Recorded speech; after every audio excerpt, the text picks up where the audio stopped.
कहा बहुत सुंदर प्रश्न है आपका। नारायण के पुत्र हैं ब्रह्मा, ब्रह्मा के पुत्र हैं वशिष्ठ, वशिष्ठ के पुत्र हैं शक्ति, शक्ति के पुत्र हैं पराशर, पराशर के पुत्र हैं श्री वेद व्यास जी महाराज। आप ध्यान दें, वेद व्यास जी महाराज ने जब अवतार लिए तो जन्म लेते ही वन की ओर जाने लगे और उनकी माया सत्यवती ने रोते हुए कहा, तुम वन में जा रहे हो, मेरा देखभाल कौन करेगा यहाँ, और तुम्हारे बिना मैं यहाँ कैसे रहूंगी, एक क्षण रहना मुश्किल है, तुम्हारे बिना मैं रह नहीं सकती।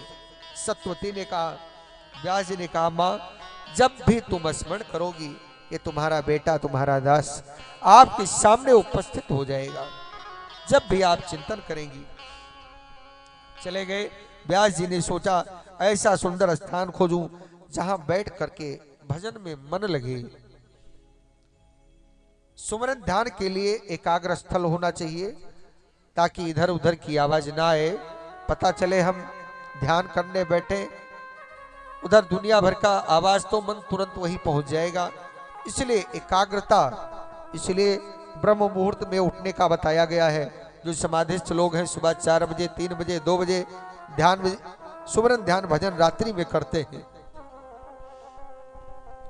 और बहुत शांतिप्रद स्थान है बद्रीनाथ धाम, और स्वर्ग का दर्शन होता है। महर्षि वेदव्यास जी का जो पावन आश्रम, महर्षि वेदव्यास जी भजन करने के लिए बैठे हैं, परमात्मा को प्राप्त करने के लिए, उनकी तपस्या के लिए उनकी समाधि लगाई। तो व्यास जी के ध्यान में ये पूरी संसार घूम रहा है, पूरा दुनिया ये नाच रही है, पूरे संसार का दर्शन कर रहे हैं उसी में। कहा, अरे ये तो पूजा में मन ही नहीं लग रहा, ये तो पूरी दुनिया खाने पीने में मगन है, इसके कल्याण के लिए क्या करना चाहिए, इनको मैं किस लिए इस पृथ्वी पर आया हूं। इस मनुष्य को तो ये भी नहीं पता कि मैं किस लिए यहां आया हूं। व्यास जी ने सोचा दुनिया नाच रही है, खाना पीना नाचना गाना, लोगों का जीवन पूरा का पूरा व्यतीत होता जा रहा है, इनके कल्याण के लिए कोई ना कोई उपाय करना चाहिए।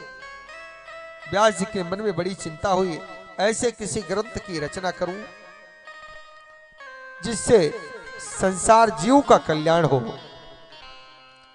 इस प्रकार उनके मन में विचार आया।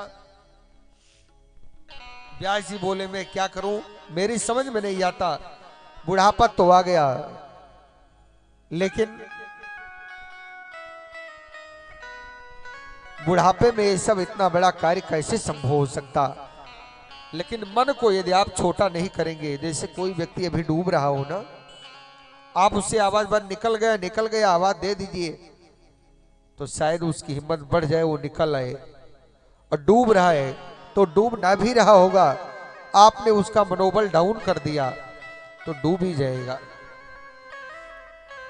नारद जी ने कहा, मन को निराश मत करो। मेरे पिता ब्रह्मा जी ने, नारायण भगवान ने भागवत जी का दान किया है, 4 मंत्रों की संहिता, और भागवत ने मेरे पिता के कान में कही थी, और मेरे पिता ब्रह्मा ने कृपा करके वो भागवत मुझे प्रदान की, वही भागवत मैं आपको देता हूं। इसी भागवत 4 मंत्रों से भागवत की रचना करें, पूरे संसार का कल्याण हो जाएगा।